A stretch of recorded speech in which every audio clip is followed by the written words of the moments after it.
जय श्री राम। मित्रों, रामचरितमानस का यहाँ तक का प्रसंग मैं आप सभी को सुना चुका हूँ। आज का प्रसंग है राक्षस वध की प्रतिज्ञा करना, सुतीक्ष्ण जी का प्रेम, अगस्त मिलन, अगस्त संवाद। श्री राम जी ने भुजा उठाकर प्रण किया कि मैं पृथ्वी को राक्षसों से रहित कर दूंगा। फिर समस्त मुनियों के आश्रमों में जा जाकर उनको दर्शन एवं संभाषण का सुख दिया। मुनि अगस्त जी के एक सुतीक्ष्ण नामक सुजान शिष्य थे। उनकी भगवान में प्रीति थी। वे मन, वचन और कर्म से श्री राम जी के चरणों के सेवक थे। उन्हें स्वप्न में भी किसी दूसरे देवता पर भरोसा नहीं था। उन्होंने जो ही प्रभु का आगमन कानों से सुन पाया, त्यों ही अनेक प्रकार के मनोरथ करते हुए वे आतुरता शीघ्रता से दौड़े चले। हे विधाता, क्या दीन बंधु श्री रघुनाथ मुझ जैसे दुष्ट पर भी दया करेंगे? क्या स्वामी श्री राम जी छोटे भाई लक्ष्मण जी सहित मुझे अपने सेवक की तरह मिलेंगे? मेरे हृदय में दृढ़ विश्वास नहीं होता, क्योंकि मेरे मन में भक्ति, वैराग्य या ज्ञान कुछ भी नहीं है। मैंने न तो सत्संग, योग, जप अथवा यज्ञ ही किए हैं और न प्रभु के चरण कमलों में मेरा दृढ़ अनुराग ही है। हाँ, दया के भंडार प्रभु की एक बान है कि जिसे किसी दूसरे का सहारा नहीं है, वह उन्हें प्रिय होता है। भगवान की इस बान का स्मरण आते ही मुनि आनंद मगन होकर मन ही मन कहने लगे, आहा, भव बंधन से छुड़ाने वाले प्रभु के मुखावृंद को देखकर आज मेरे नेत्र सफल होंगे। शिवजी कहते हैं, हे भवानी, ज्ञानी मुनि प्रेम में पूर्ण रूप से निमग्न हैं। उनकी वह दशा कही नहीं जाती। उन्हें दिशा विदिशा, दिशाएं और उनके कोण आदि और रास्ता कुछ भी नहीं सूझ रहा है। मैं कौन हूँ और कहाँ जा रहा हूँ यह भी नहीं जानते। इसका भी ज्ञान नहीं है। वे कभी पीछे घूमकर फिर आगे चलने लगते हैं और कभी प्रभु के गुण गा गा कर नाचने लगते हैं। मुनि ने प्रगाढ़ प्रेम भक्ति प्राप्त कर ली। प्रभु श्री राम जी वृक्ष की आड़ में छिपकर भगत की प्रेमोन्नत दशा देख रहे हैं।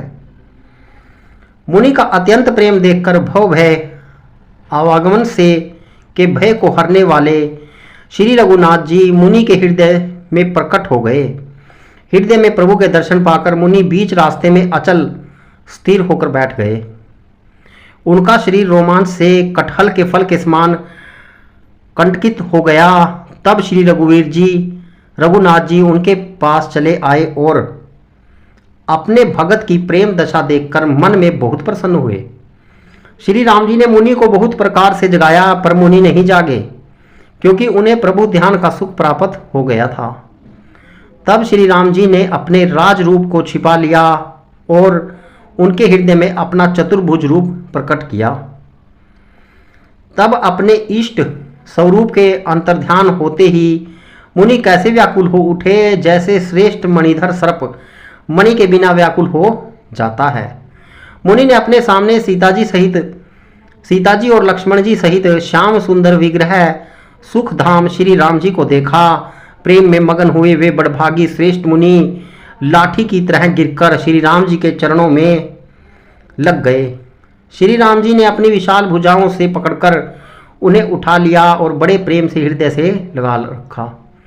कृपालु श्री राम जी मुनि से मिलते हुए ऐसे सुशोभित हो रहे हैं, मानो सोने के वृक्ष से तमाल का वृक्ष गले लगकर मिल रहा हो। मुनि निस्तब्ध खड़े थे। खड़े हुए टकटकी लगाकर श्री राम जी का मुख देख रहे हैं, मानो चित्र में लिखकर बनाए गए हों। तब मुनि के हृदय में धीरज धरकर बार बार चरणों का स्पर्श किया। फिर प्रभु को अपने आश्रम में लाकर अनेक प्रकार से उनकी पूजा की। मुनि कहने लगे, हे प्रभु, मेरी विनती सुनिए। मैं किस प्रकार से आपकी स्तुति करूं? आपकी महिमा अपार है और मेरी बुद्धि अल्प है।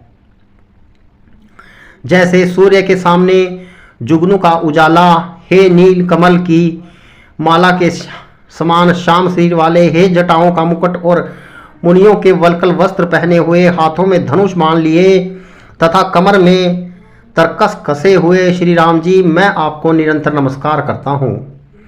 जो मोह रूपी घने वन को जलाने के लिए अग्नि हैं, संत रूपी कमलों के वन के प्रफुल्लित करने के लिए सूर्य हैं, राक्षस रूपी हाथियों के समूह के पछाड़ने के लिए सिंह हैं, और भव आवागम रूपी पक्षी के मारने के लिए बाज रूप हैं। हे वे प्रभु, सदा हमारी रक्षा करें।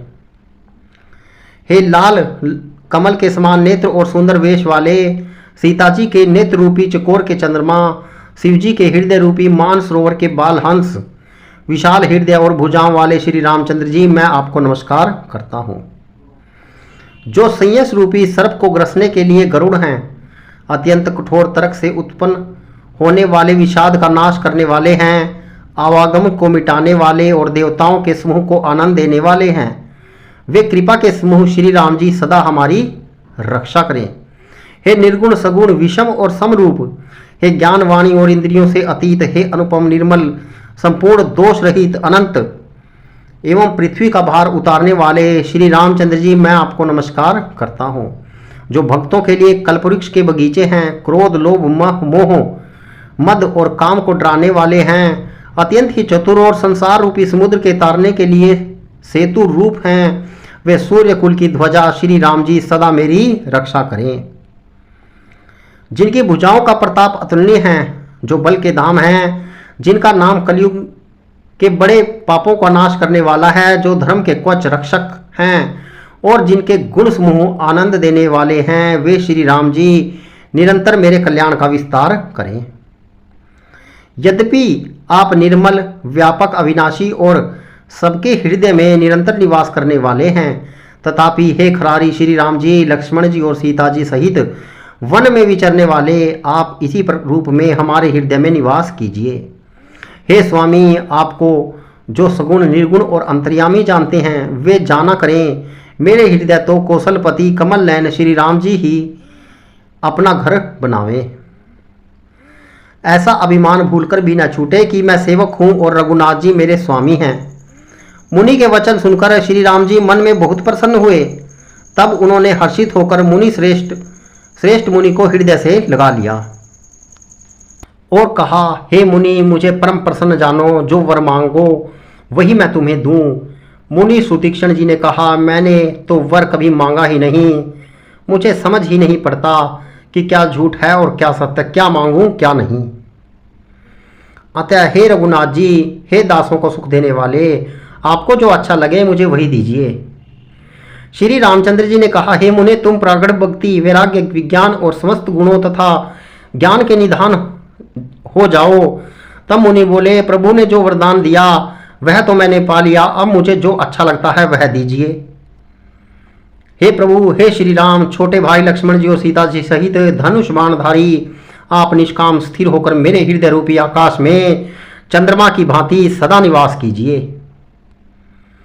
एवं अस्तु, ऐसा ही हो। ऐसा उच्चारण कर लक्ष्मी निवास श्री रामचंद्र जी हर्षित होकर अगस्त ऋषि के पास चले। तब सुतीक्षण जी बोले, गुरु अगस्त जी का दर्शन पाए और इस आश्रम में आए मुझे बहुत दिन हो गए। अब मैं भी प्रभु आपके साथ गुरु जी के पास चलता हूँ। इसमें हे नाथ, आप पर मेरा कोई एहसान नहीं है। मुनि की चतुरता देखकर कृपा के भंडार श्री राम जी ने उनको साथ ले लिया और दोनों भाई हंसने लगे। रास्ते में अपनी अनुपम भक्ति का वर्णन करते हुए देवताओं के राज राजेश्वर श्री राम जी अगस्त मुनि के आश्रम पहुँचे। सुतीक्षण तुरंत ही गुरु अगस्त जी के पास गए और दंडवत करके ऐसा कहने लगे, हे नाथ, अयोध्या के राजा दशरथ जी के कुमार जगताधार श्री रामचंद्र जी छोटे भाई लक्ष्मण जी और सीता जी सहित आपसे मिलने के लिए आए हैं, जिनका हे देव आप दिन रात जप करते रहते हैं। यह सुनते ही अगस्त जी तुरंत ही उठ दौड़े। भगवान को देखते ही उनके नेत्रों में आनंद और प्रेम के आंसुओं का जल भर आया। दोनों भाई मुनि के चरण कमलों पर गिर पड़े। ऋषि ने उठाकर बड़े प्रेम से उन्हें हृदय से लगा लिया।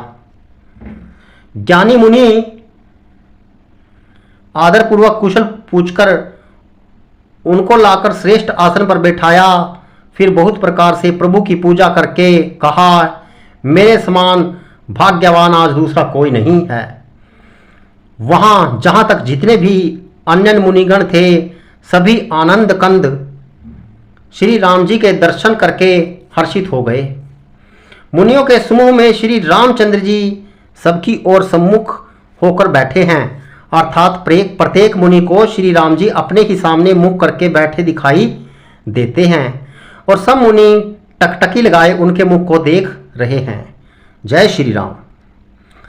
ऐसा जान पड़ता है मानो चकोरों का समुदाय शरद पूर्णिमा के चंद्रमा की ओर देख रहा हो।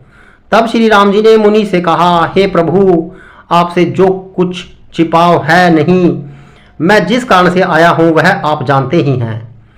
इसी से हे तात, मैंने आपसे समझाकर कुछ नहीं कहा। हे प्रभु, अब आप मुझे वही मंत्र सलाह दीजिए जिस प्रकार मैं मुनियों के द्रोही राक्षसों को मारूं।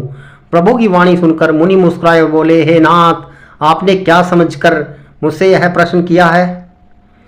हे पापों का नाश करने वाले, मैं तो आप ही के भजन के प्रभाव से आपकी कुछ थोड़ी सी महिमा जानता हूं। आपकी माया गूलर के विशाल वृक्ष के समान है। अनेकों ब्रह्मांड के समूह ही जिसके फल हैं। चर और अचर जीव गूलर के फल के भीतर रहने वाले छोटे छोटे जंतुओं के समान उन ब्रह्मांड रूपी फलों के भीतर बसते हैं और वे अपने उस छोटे से जगत के सिवा दूसरा कुछ नहीं जानते। उन फलों का भक्षण करने वाला कठिन और कराल काल है, वह काल भी सदा आपसे भयभीत रहता है। उन्हीं आपने समस्त लोकपालों स्वामी होकर भी मुझे मनुष्य की तरह प्रश्न किया। हे कृपा के धाम, मैं तो यह वर मांगता हूं कि आप सीता जी और छोटे भाई लक्ष्मण जी सहित मेरे हृदय में सदा निवास कीजिए।